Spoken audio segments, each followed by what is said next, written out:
Greetings, and welcome to Stamps.com's first quarter 2020 financial results call. At this time, all participants are in a listen-only mode. A question and answer session will follow the formal presentation. If anyone should require operator assistance during the conference, please press star 0 on your telephone keypad. As a reminder, this conference is being recorded. I would now like to turn the conference over to your host, Suzanne Park, Vice President of Finance. Please proceed. Thank you. Good afternoon. On the call today are CEO Ken McBride and CFO Jeff Carberry. The agenda for today's call is as follows. We'll review the results of our first quarter 2020. We'll provide an update on elements of our business model and partnerships. And finally, we'll discuss our financial results and talk about our business outlook. But first, the Safe Harbor Statement. Safe Harbor Statement under the Private Securities Litigation Reform Act of 1995. This release includes forward-looking statements about our anticipated financial metrics and results, all of which involve risks and uncertainties. Important factors including the company's ability to complete and deliver its products and services, maintain desirable economics for its products and services, and monetize its customers' transactions with carriers, the impact of the ongoing COVID-19 pandemic, and the efforts of governments, businesses, and individuals to mitigate the effects of such pandemic on the company, its customers, its carrier and integration partners, and the global economy. The company's ability to successfully integrate and realize the benefits of its past or future strategic acquisitions or investments, the company's ability to diversify its relationships with carriers, and the impact of foreign exchange fluctuations and geopolitical risks, which could cause actual results to differ materially from those in the forward-looking statements, are detailed in filings with the Securities and Exchange Commission made from time to time by Stamps.com, including its annual report on Form 10-K for the fiscal year ended December 31st, 2019, quarterly reports on Form 10-Q, and current reports on Form 8-K. Stamps.com undertakes no obligation to release publicly any revisions to any forward-looking statements to reflect events or circumstances after the date hereof, or to reflect the occurrence of unanticipated events. The financial results we discuss on the call today include non-GAAP financial measures. In the first quarter of 2020, GAAP net income was $16.5 million and GAAP net income per fully diluted share was 91 cents. Our non-GAAP financial measures exclude the following first quarter items: $10.7 million of non-cash stock-based compensation and $5.6 million of non-cash amortization expense of acquired intangibles and debt issuance costs. Our non-GAAP financial measures include $8.9 million of additional non-GAAP income tax expense in the first quarter. Our mailing and shipping numbers include service revenue, product revenue, and insurance revenue, and do not include any revenue from customized postage. Please see our first quarter 2020 earnings release and metrics posted on our investor website for reconciliations of our non-GAAP financial measures to the corresponding GAAP measures. Now, let me hand the call over to Ken. Thanks, Suzanne, and thank you for joining us today. On today's call, we'll cover several topics. We'll discuss the impact that COVID-19 has had on our business. We'll discuss the progress and go-forward plans of our various business initiatives in the U.S. We'll talk about our progress and plans on our initiatives internationally. We'll discuss some recent developments in our customized postage business. And we'll talk about some of the employee and corporate programs we've implemented in light of COVID-19. And then Jeff will discuss our metrics, our Q1 financial results, and our guidance for the remainder of 2020. So let me begin by discussing the overall impact that COVID-19 pandemic is having on our business today. So far, the COVID-19 pandemic has resulted in a significant positive impact to our new customer acquisition and a significant increase in the volume of packages that our customers process using our software, particularly since mid-March, when many companies and individuals began working from home and sheltering in place. For the first quarter as a whole, acquisition was up almost 50% year over year, while our cost per acquisition dropped dramatically. The surge in acquisition started to meaningfully accelerate in the last 2 weeks of the first quarter. During the month of March, in particular, we saw an increase of over 100% in customer acquisition versus the same month last year. We've continued to see similarly strong acquisition trends to date in the second quarter. The month of April was up over 300% year over year for acquisition. The acquisition surge in the last few weeks of the first quarter resulted in a significant sequential increase in our paid customers for the first quarter, the largest number of customers added sequentially ever as a company outside of our acquisitions we've done. The paid customer number increased by 27,000 to reach 777,000. Some factors for why we're seeing a large number of new customers coming to our service include a large number of people are looking for an alternative to going to the post office or to other retail locations in order to do their mail and their packages. Our incredible brand awareness that we have built up over the last 20 years across all of our properties meant that we were the big beneficiary of that shift online. One of the questions we expect our investors to have is whether these new customers are just using our solutions during the current work-at-home environment, or if they will stick with our solution longer term. We would expect that certainly there may be a mix of both types. But generally speaking, we believe that many of these customers will discover the superior way of doing their mail and packages and will stick with it long term and never go back to the hassle of doing their packages in other ways like retail locations. They also now understand how much they can save using our great online discounts. Our customers save 9% on their first-class letters, paying only 50 cents versus the normal rate of 55 cents. We save customers up to 40% off USPS retail prices for packages. And with our new UPS partnership, we're able to save customers up to 62% off UPS's standard daily rates. The savings add up quickly and cover our monthly service fees once a customer reaches a small amount of package volume. We found that a challenge is always getting people to just try our solutions, and that once they do, they love it. So we're hopeful that many of these new customers will become long-term users of our solutions, but we will, of course, monitor customer trends carefully, given the unique circumstances we are in right now. In addition to the surge in new customer acquisition, we also saw a strong increase in the total shipping volumes that we process through our software across all of our major carriers and all of our brands. Our customers range from very small domestic businesses to very large multinational businesses and cover virtually every industry. As such, we have customers who have been strong beneficiaries of increased e-commerce consumption driven by COVID-19, as well as customers who have unfortunately had to suspend operations. We've also seen strong recent growth in domestic shipping trends as more consumers adopted the work-from-home model and as e-commerce activity picked up with consumers shopping more online. Overall, the total U.S. dollar volume we processed across all of the carriers we supported in the U.S. meaningfully accelerated starting in the second half of March, and that trend has continued into April. March saw a nice double-digit growth, and then during the month of April, we have seen growth north of 50%. The dramatic increase in package volume indicates that our solutions are working very well to address the needs of our customers. Again, the question is whether the surge in volume is a longer-term trend or just a transitory phenomenon that remains to be seen. We do believe that once customers use our solutions more regularly, they discover more and more the sophisticated features that can really save them a lot of time, and they discover the great discounts that we offer, which can really save them a lot of money. With those two big value propositions, we expect that many customers will continue to use our solutions more regularly for the long run. Now let me give a quick update on our UPS partnership.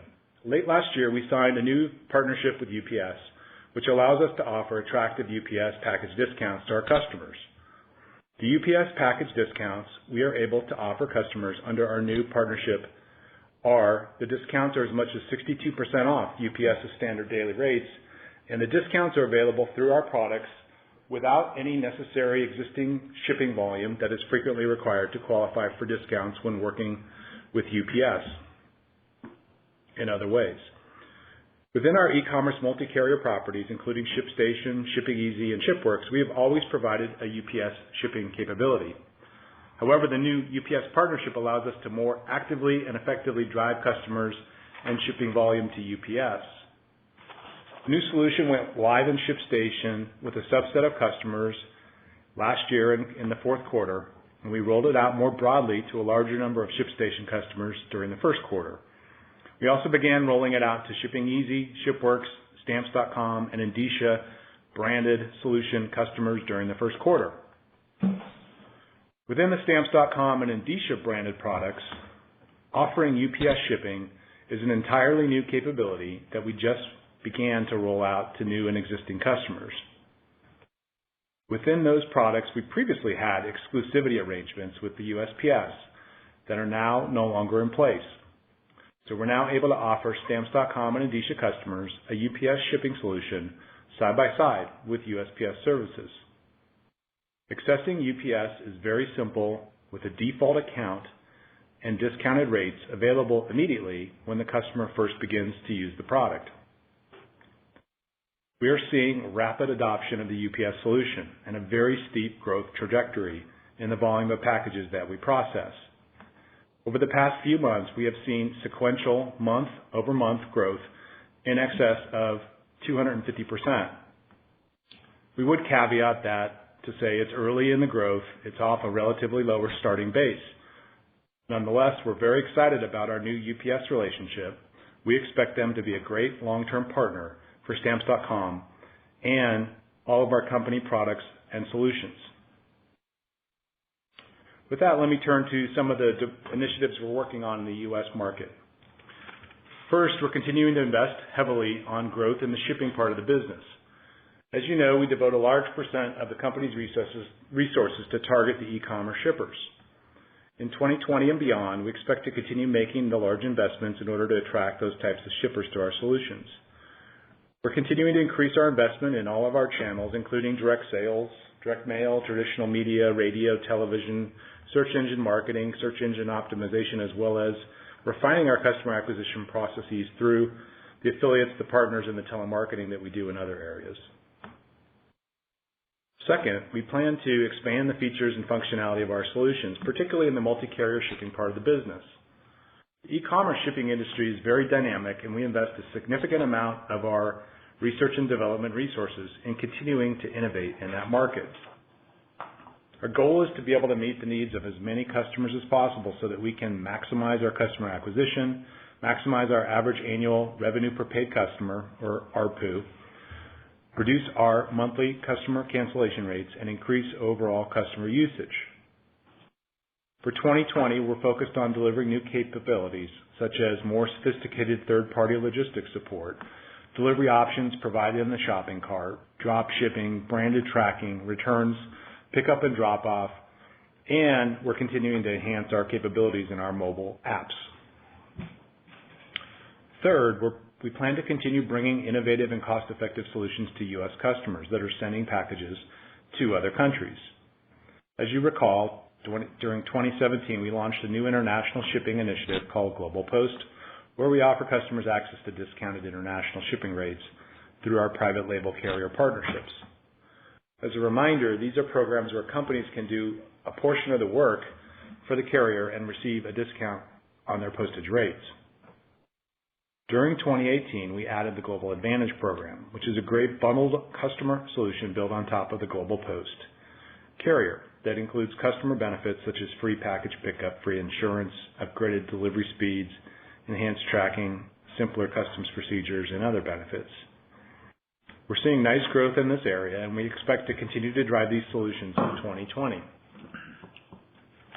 We would also note that now we offer DHL Express and UPS as international shipping options that are very attractive for this customer base. With that, let me turn to some of the plans for expansion outside of the U.S.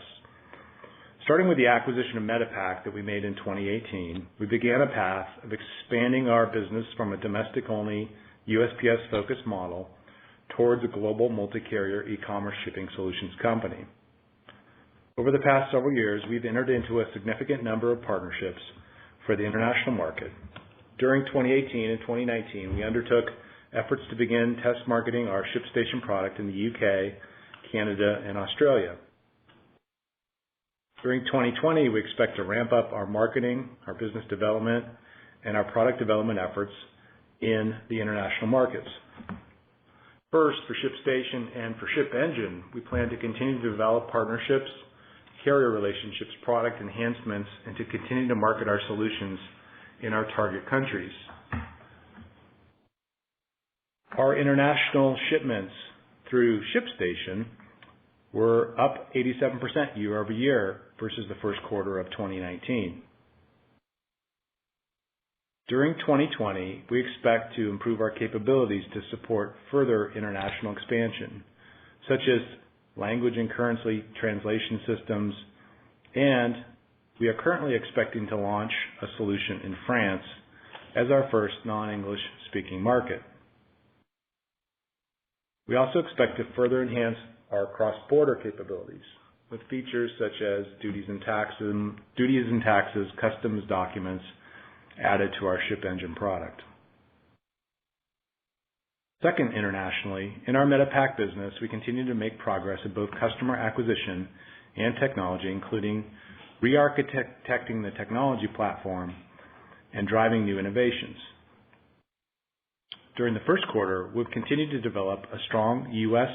pipeline of deals that are household names, and MetaPack really had no presence in the U.S. before we acquired them. So bringing MetaPack to the U.S. with our U.S. sales teams was one of the synergies we've identified in the deal. In MetaPack, we continue to win new customers in Europe, although we would note that the current COVID environment has caused some slowdown in the process of closing some of those deals. We also continue to do development work designed to allow us to connect the 450 MetaPack carrier services to the ShipStation international platform. Finally, in international, during 2020, we continue to plan to invest development resources into building a simpler international e-commerce multi-carrier shipping solution based on the Stamps.com branded web solution. Internationally, we're planning to replicate our U.S. strategy, where we go to market with two main brands, the simpler Stamps.com-like web solution for up-and-coming e-commerce customers, and a more powerful and complex ShipStation solution for more sophisticated e-commerce customers.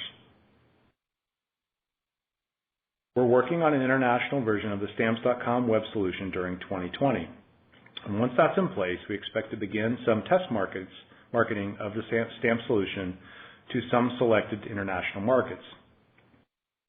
We've begun the development of these solutions, and we have begun planning our marketing approach as we prepare to enter the new markets.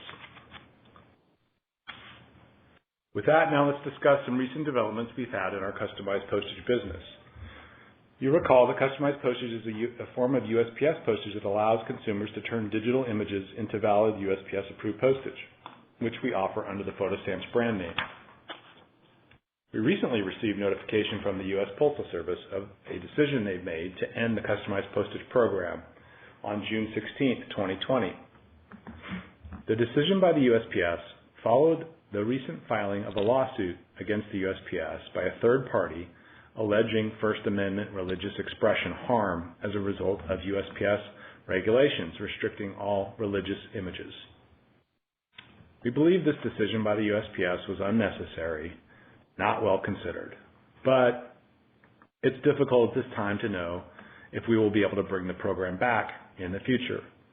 We certainly expect to keep trying, as we believe it's a fun product that brings a lot of joy and creativity to the mailing world.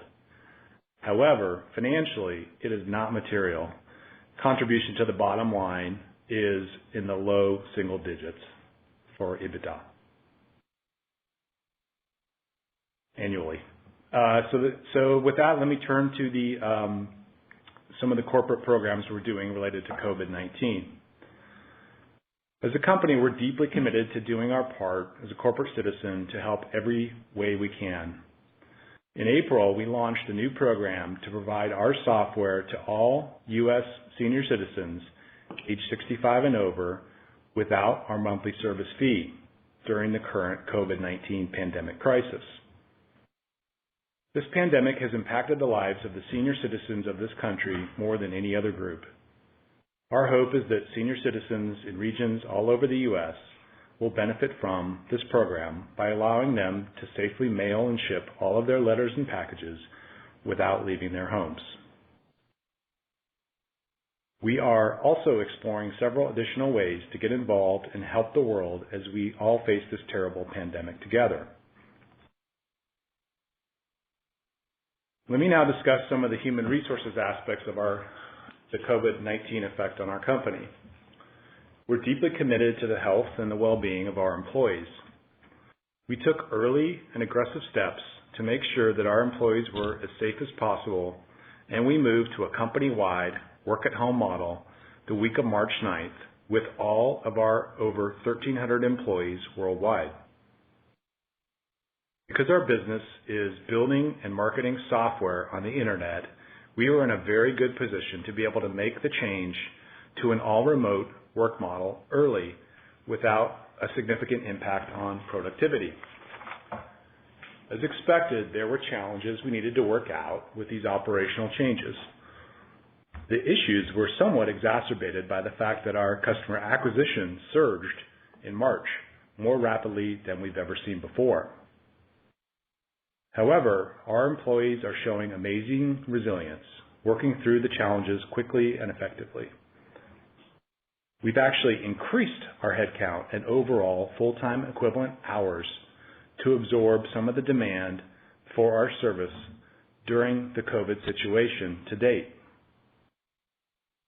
We expect that we can continue to be very effective as an organization under the new all-remote approach for as long as necessary in order to keep our employees safe. We're lucky to be in a position where we can be patient and we can wait until employees can safely return to the office. Would also like to let everyone know that I was one of the unlucky ones to contract COVID-19. I tested positive for the virus back in mid-March, and I experienced several flu-like symptoms for a short period of time. I quarantined myself and I recovered in my own home. I recovered quickly and have been back and fully engaged in our business since that time. And during my illness, our company did not miss a beat in any way, as you can clearly see from our first quarter financial results and our metrics. Our thoughts and prayers go out to all the individuals and their families and friends that have contracted the virus, particularly the more than 250,000 individuals that have lost their lives worldwide in this pandemic. I would also like to express my deepest gratitude to all those healthcare workers and first responders who are doing so much for all of us. We're very grateful for your sacrifices during this challenging time. We remain extremely excited about the future of our company and the enormous value proposition of our e-commerce technology and service offerings. Our goal is to position this company for the best long-term outcome as the myriad of worldwide trends play out. The value proposition we provide is very strong, driven by the strength of our multi-carrier properties, the level and number of our partnerships and integrations, the size and strength of our national sales force, the scale and success of our marketing programs. We are a very seasoned management team.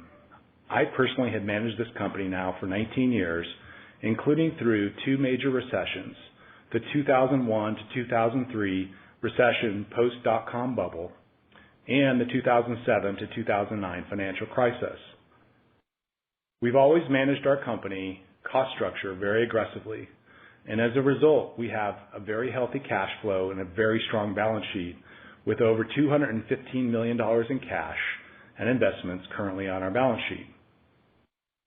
We would note that as a result of our strong cost-focused culture, during the 2008 to 2009 financial crisis, 2007 to 2009 financial crisis, we were able to continue to execute as a company without doing any layoffs. We continued to execute well and generate a healthy cash flow throughout that entire recession. In fact, we continued to repurchase stock throughout the entire period at very attractive prices. Our strong business track record and our experience also gave us comfort to continue to provide financial guidance today. More recently, we're experiencing a large acceleration in our business, reinforcing the significant brand awareness that we have created for our market-leading solutions. We're in a great position to continue to execute on our business plan throughout 2020 and beyond. We expect to continue to get stronger as an organization and continue to solidify our position as the global leader in multi-carrier e-commerce shipping. With that, now I'll turn the call over to Jeff. Thanks, Ken. We'll now review our first quarter 2020 financial results. The discussion of our financial results today includes non-GAAP financial measures. As Suzanne described, a reconciliation of non-GAAP financial measures to the corresponding GAAP measures can be found in our earnings release and in our metrics on our investor website. Total revenue was $151.3 million in Q1. That was up 11% year over year versus Q1 of 19. Total revenue excluding MetaPack was $137.5 million in Q1. That was up 12% year over year versus Q1 of 19. The growth in revenue in the first quarter was primarily driven by strong growth in our mailing and shipping business, which in the United States benefited from strong domestic shipping growth and was offset by international shipping declines, both of which we believe are attributable to the ongoing COVID-19 pandemic and responses to it. Revenue was also positively impacted by strong growth in our Global Post and Global Advantage program. Mailing and shipping revenue was $148.3 million in Q1, and that was up 12% year over year versus Q1 of 19. Mailing and shipping revenue, excluding MetaPack, was $134.5 million in Q1, and that was up 12% year over year versus Q1 of 19. The growth in mailing and shipping revenue was driven by increases in paid customers and ARPU, as well as growth in our Global Post and Global Advantage programs.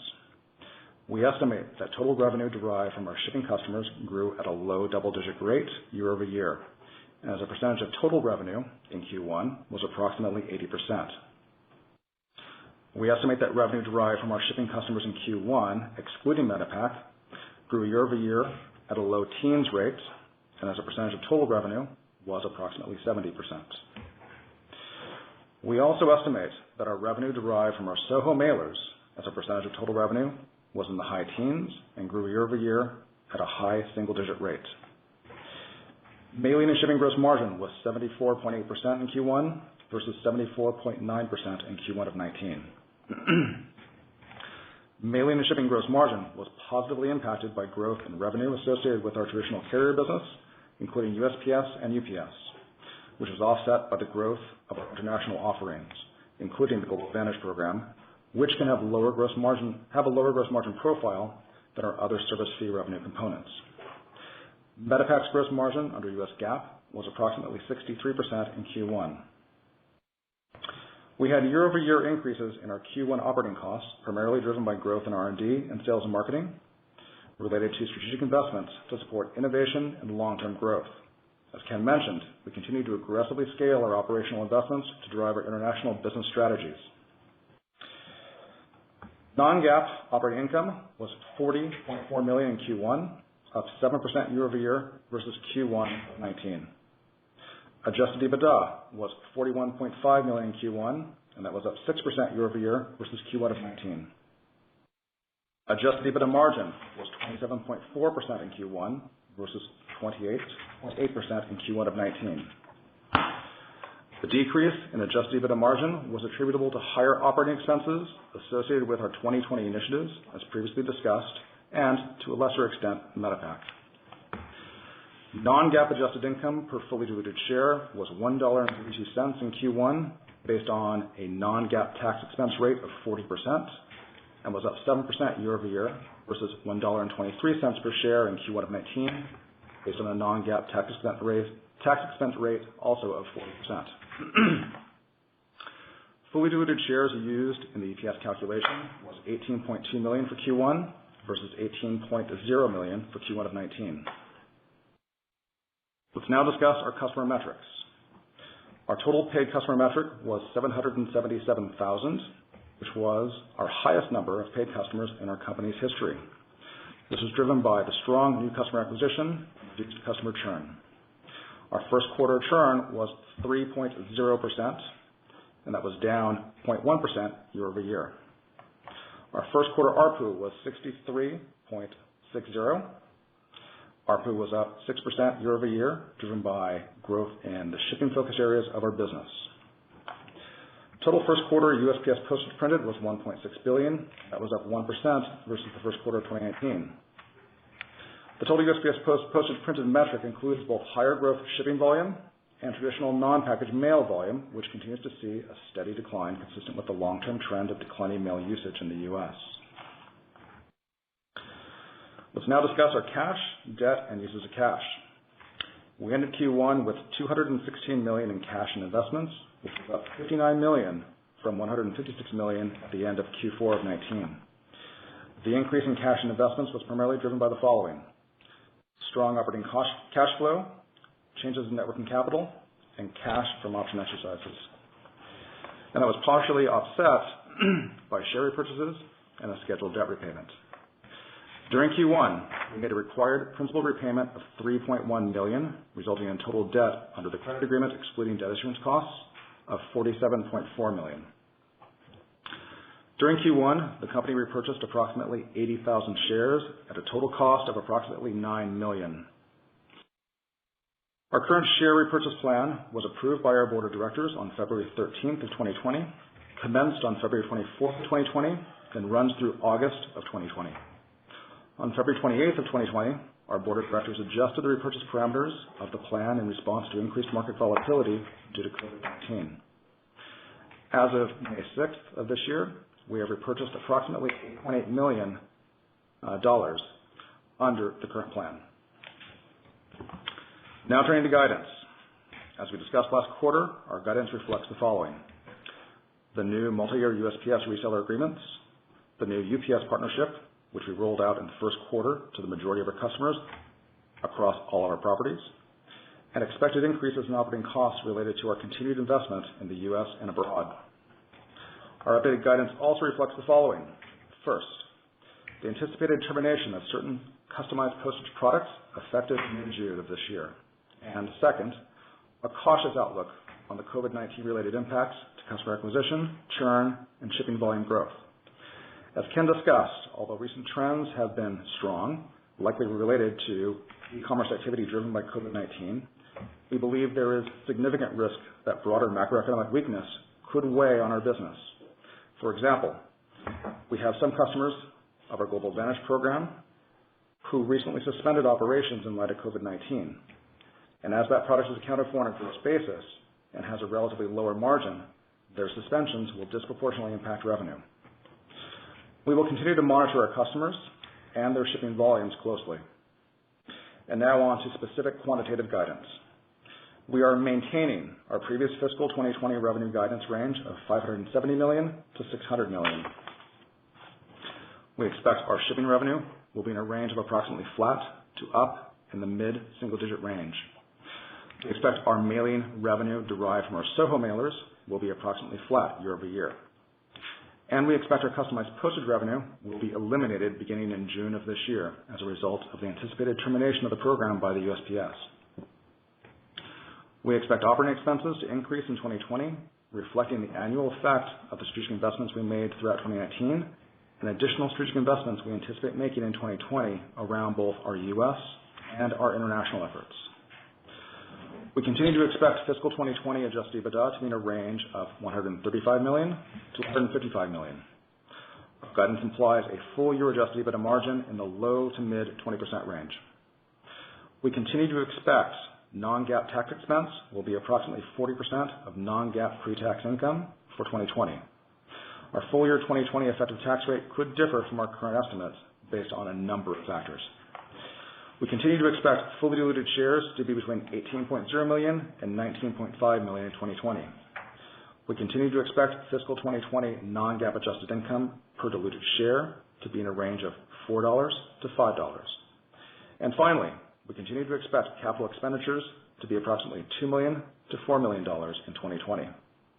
And with that, we'll open up the call for questions. Thank you. At this time, we'll be conducting a question and answer session. If you would like to ask a question, please press star 1 on your telephone keypad. A confirmation tone will indicate your line is in the question queue. You may press star 2 if you would like to remove your question from the queue. For participants using speaker equipment, it may be necessary to pick up your handset before pressing the star keys. Our first question today comes from George Sutton of Craig-Hallum. Please proceed with your question. Thank you, and Ken, my sincere congratulations on making it through the COVID experience. Thank you. It's nice to be done. It's a new badge of honor for you. So, it is. Relative to the 27,000 customers, can you give us any breakdown as to the composition of those relative to your multi-carrier options versus the Stamps.com property? Yeah. So we don't give a breakdown delineating acquisition between our properties. Suffice it to say, though, given the performance of the mailing business, it was a combination of both mailing customers as well as shipping customers.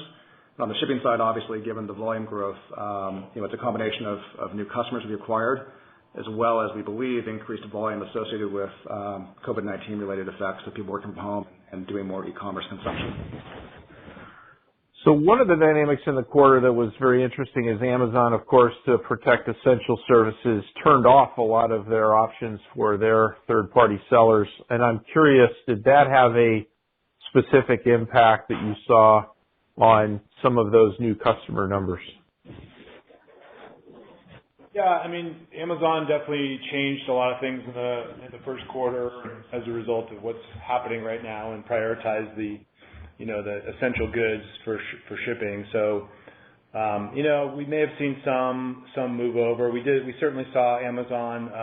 I'm sure you saw the news that they had pulled out of the shipping with Amazon capability. So that new thing that they were launching and the new third-party logistics program, they had pilots running in Los Angeles and New York, Chicago, and a couple other cities.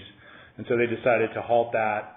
It wasn't clear from their announcement whether that was temporary or permanent, but we worked with those sellers that were using that solution and moved them to other carriers.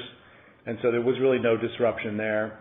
Some of the Amazon services that were discontinued in other areas, we probably didn't receive new customers as a result of that. It was more just shift in volume from existing Amazon usage in those channels to other solutions within our multi-carrier properties. Understand. Lastly, for me, you gave the UPS volumes, which was fascinating and I would assume fairly significant for them.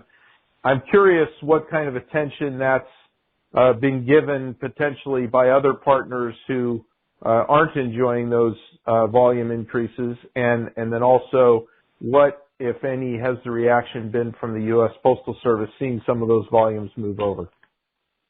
Thanks. Yeah, I mean, we haven't really disclosed the specific volumes. We just wanted to get everybody kind of a flavor of how things are going, and so we just now started to launch it, I think, more broadly, and we saw the big uptick in volumes with the months of March and April up about 250% month over month. So they're growing very rapidly, albeit from a small base. And certainly that's raising eyebrows in the shipping industry. I think the information is not public until 20 minutes ago. So and it's not really meant to be like a full disclosure. That's not something we plan to do going forward. But we're super excited about it. It's clear that the UPS solution is resonating very well with our customer base. It's clear that we picked the right long-term partner, and the discounts they're offering are terrific. And the way we set it up, the ease of signing up for the solution, it's literally like a one-click thing as you sign up for Stamps.com. So, and then it's just a pull down, so you can pick between UPS and USPS. It's very, very simple, very easy. It uses the same account, so we're using we call it the wallet. So all of your money on deposit, when you go to print a label, it goes out either USPS or UPS from one account. So there's no extra accounts. It's really as simple as it gets. And so we've seen, since we launched that, we've really seen a big uptick and a big uptake on that by the customers. And really, we're just still getting going. We really just launched. In ShipStation, we launched back in early December, but we've been, kind of rolling it out, making sure everything works well and customers like it well. And we really didn't start to launch across the other properties until later in the first quarter. So I would say there's, that's just the tip of the iceberg in terms of what we could see going forward. So, I think that we see UPS as a great long-term partner, and I think vice versa.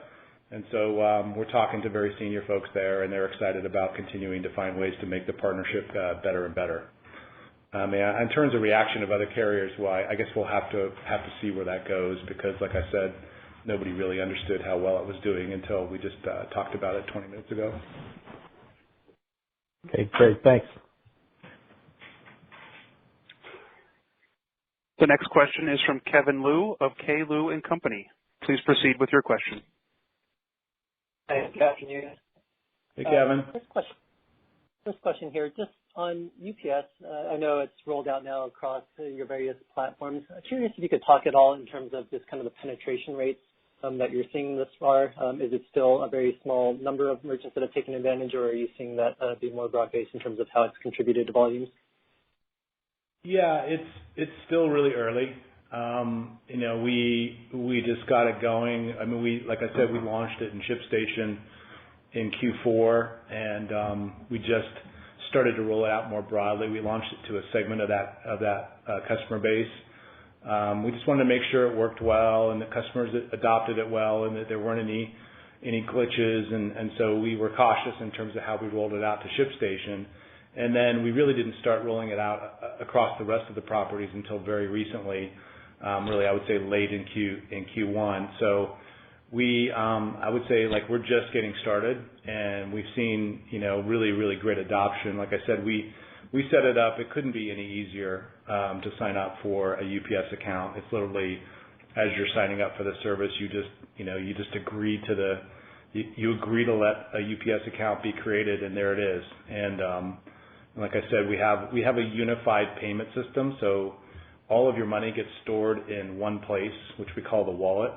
And then all of the different carriers that you use, like UPS and USPS, get deducted from that same balance. So you just have to manage one balance, and it's literally like a pull down where you can select between the carriers. So it's as easy as it gets. And I think for anything that's over 2 pounds, it clearly makes sense to consider UPS over USPS as a more cost-effective solution. And, even for some of the smaller packages with some of the discounts they've offered into our customer base, they're seeing some nice volume. We're seeing nice volume move over, and we're happy to work with UPS as a great long-term partner, and we're excited, and I think vice versa. Got it. And I was hoping you could talk a little bit about just how Global Post and your Global Advantage programs are impacted at all by some of the restrictions USPS has in terms of being able to deliver to other countries right now. It doesn't sound like the growth has suffered at all, but just curious operationally how you guys are managing through that. Yeah, we haven't seen really, I think, a big impact. The number of countries that they've suspended deliveries to weren't like significant size. We have seen some customers, like Jeff mentioned, some customers that have stopped really operations. And so I think we talked about the volume that's increased, and we've seen a dramatic increase, but within that we've seen an even bigger increase of e-commerce to the smaller users and some larger users who have suspended or changed or for various reasons. It really just depends on what industry you're in, right? If you're selling essential goods, your business is probably taking off, and if you're selling, luxury items or other things that people aren't really looking to buy right now, then your business is not taking off, or it might be going the other direction. So we kind of have both things going on within our customer base, and certainly Global Post is one of those solutions that it tends to be something that the larger customers use more. And so we have seen some folks pulling back from that just because their business is going that direction. Understood. And then just lastly here, I know there's probably a degree of conservatism from COVID-19 here, but looking at your guidance for the full year now, Q1 tends to be one of your softer quarters, and then on top of that, you're still ramping UPS. So if we kind of extrapolate that out for the full year, it would seem like you'd already be at the top end of your guidance. So is there anything you're seeing in terms of some of your larger shipping customers that gives you any pause at this point, or are you simply just being kind of conservative in light of what's going on in the world? Yeah, thanks for the question, Kevin. So you're right. We are seeing strong performance in Q1, and that is continuing into April, as Ken mentioned. So from a fundamental standpoint, things are looking very attractive. However, there is an inordinate amount of risk to the broader macroeconomic picture and the impact that could have on aggregate demand, which would obviously potentially have a negative impact even if e-commerce trends did persist. Overall aggregate demand could fall, and that could weigh on the business. So I think from my perspective, reaffirming guidance with a caveat that obviously, on the one hand, things are looking quite good in the short run, but that could change very quickly depending on how the economy shapes up. So I think overall it's just maintaining guidance, but with a pretty conservative caveat that things could turn sour if the economy turns sour. Yeah, Kevin, I mean, I would just add that, I think that more than 80% of companies have now pulled guidance. So, I think that just the fact that we haven't pulled guidance, we feel confident in what we've put out there. We've managed through these types of scenarios before. We managed through the Great Recession. We started off managing the company during the dot-com implosion, and so we know how to do this, but we certainly don't want to be in a position where we're getting out ahead of our guidance. We want to be conservative because certainly, things look positive in the world as of right now, at least if you're a stay-at-home online business. However, I think there is concern, and we want to make sure we're not going too far in terms of assumptions that this is going to, the economy is going to continue to churn along, because certainly there's a lot of things out there that are concerning, just not for us specifically, but just for the whole world economically. And so, I would say that in the last 19 years since I've been running the company, we've never missed our guidance. And so I don't want to start now. And so we want to be conservative, make sure we leave guidance out there so we can give you some indication, hey, we're still confident that we can make our numbers and, and not pull back altogether from our guidance, which I think is, something we don't need to do because of how we manage the company. Yep. Understood. Well, Ken, glad to hear you recovered, and congrats to all of you on another strong quarter. Thanks, Kevin. The next question is from Alan Klee of National Securities. Please proceed. Yes, hi. Can you talk about how you're factoring in potentially a higher customer churn rate in your guidance? Thanks, Alan. I wouldn't say we're actually factoring in a higher churn rate into our guidance. I think that kind of falls within the broader conservatism of maintaining our guidance range in light of Q1 results, and again, kind of mentioning April did well. So we're not assuming a higher churn rate, but obviously if we did have a higher churn rate resulting from, macroeconomic slowness weighing on the business, then that would certainly impact the business negatively. But to be clear, we're not assuming that in our numbers currently. Okay, thanks. I'm not sure if I missed it, but did you speak to how Metapack performed during the quarter? We didn't break them out separately, but Metapack, similar to U.S., we saw some improvement by virtue of e-commerce consumption, but obviously there is some slowness in Europe resulting from Brexit as well as from coronavirus. We'll obviously break out in the financials Metapack separately. It's part of our international segmentation, so those numbers will be there for you. Yeah, I think what we saw largely was a slowdown in new deals because clearly people are concerned about other things than signing a new agreement, which we think is just a delay, a temporary delay. But on the flip side, we, like the rest of our business, our customers in Metapack offer online solutions and online e-commerce sales, and so that has seen a lift, just like every other part of the really of the worldwide economy as people kind of stay at home and order more stuff. And so we saw a similar nice lift in the Medipack business from the volume perspective, which is good because that's directly tied to volume. How we monetize the business is largely through a transaction fee. So we're happy to see that. Of course, we'd like to see the deal pipeline start to move again, but we're confident that's going to happen. It's just a matter of kind of working through this period of time, and then in the meantime, we've seen a nice lift from their businesses translating through into our business. Thank you. And as your business has shifted to most of your revenues coming from shipping, I know that just looking at paid new customers is trickier to figure out what that means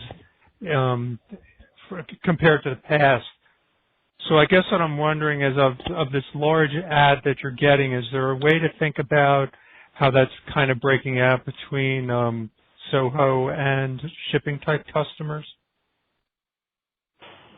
Yeah, so from the metric, it's going to be a mix of both SOHO and shipping customers. So you saw the shipping business kind of grow in the low teens rate, and obviously that's a function of both increasing customers on the shipping side as well as increasing volumes from some of our existing customers, offset by some declines in customers who had some unfortunate suspensions of their business because of COVID. So I think net you're seeing a mix of those two things.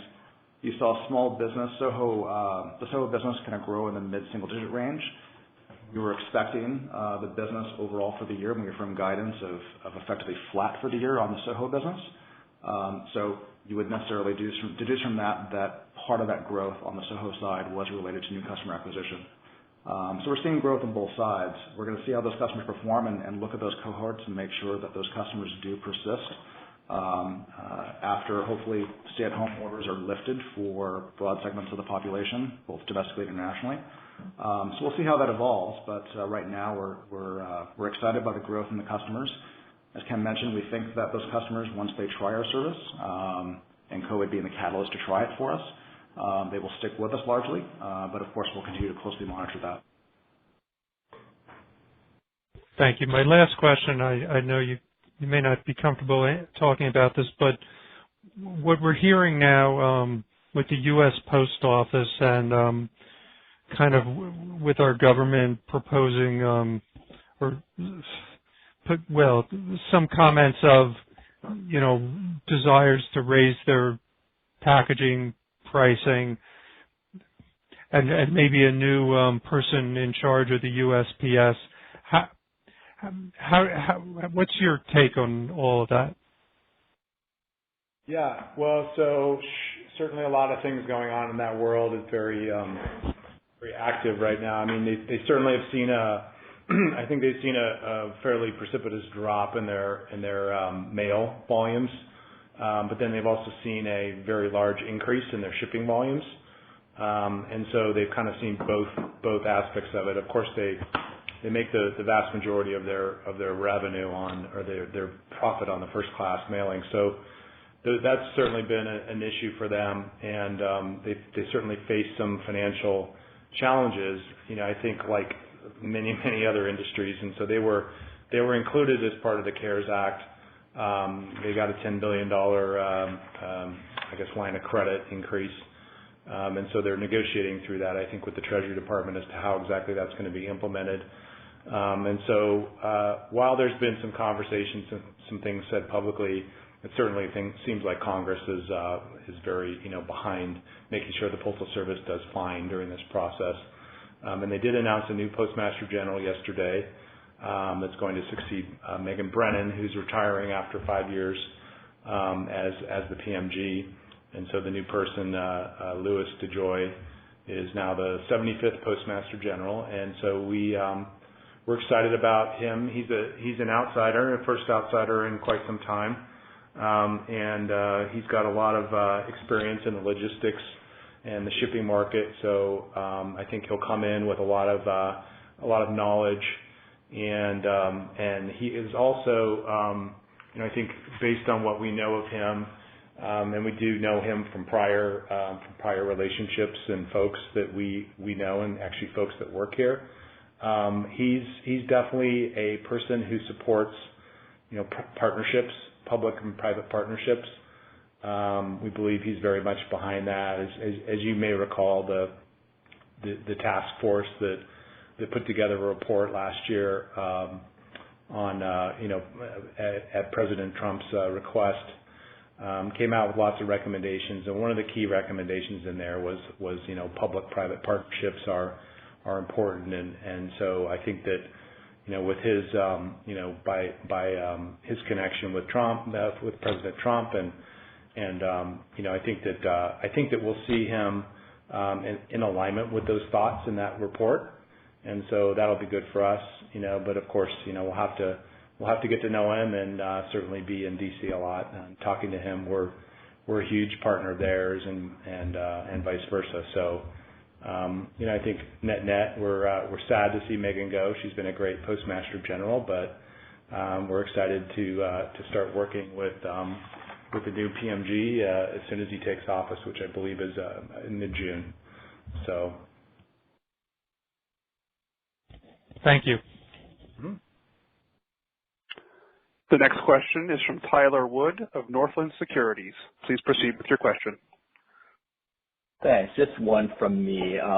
Is there any color you could give us on how the competitive landscape has changed within the last couple of months? With the increase of businesses trying to set up an online channel, have you maybe seen competitors get more aggressive on pricing or marketing to try and capitalize them? We haven't really. I mean, I think that we've spent 20 years in this industry building the brands and across all the brands that we have, and we are far and away the most prevalent company out there. And we do $6 billion in total postage. We do $13 billion worldwide in total shipping and postage volumes.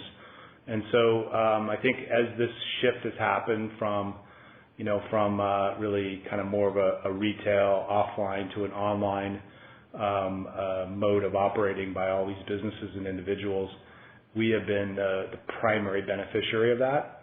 And so we haven't really seen any competitive aspects of losing in any cases. In fact, we've probably seen the opposite, which is as the strongest company in the industry, we're getting stronger. And so I think that we're happy with how things have developed, and we really haven't seen much from competitors in terms of changes or prices or anything like that. All right, thanks. That's helpful. There are no additional questions at this time. I would like to turn the call back to Kevin McBride for closing remarks. Thank you very much for joining us today, and thanks for the well wishes on my recovery. And things are going great as a company. We're excited, and we're moving forward. And like I said, I feel like we're in a great position organizationally. So if you have follow-up questions, you can contact us through our investor relations hotline, and that's 310-482-5830, or just come to our investor website at investor.stamps.com and put in a request, and we'll get back to you ASAP. Thank you. This concludes today's conference. You may now disconnect your lines. Thank you for your participation.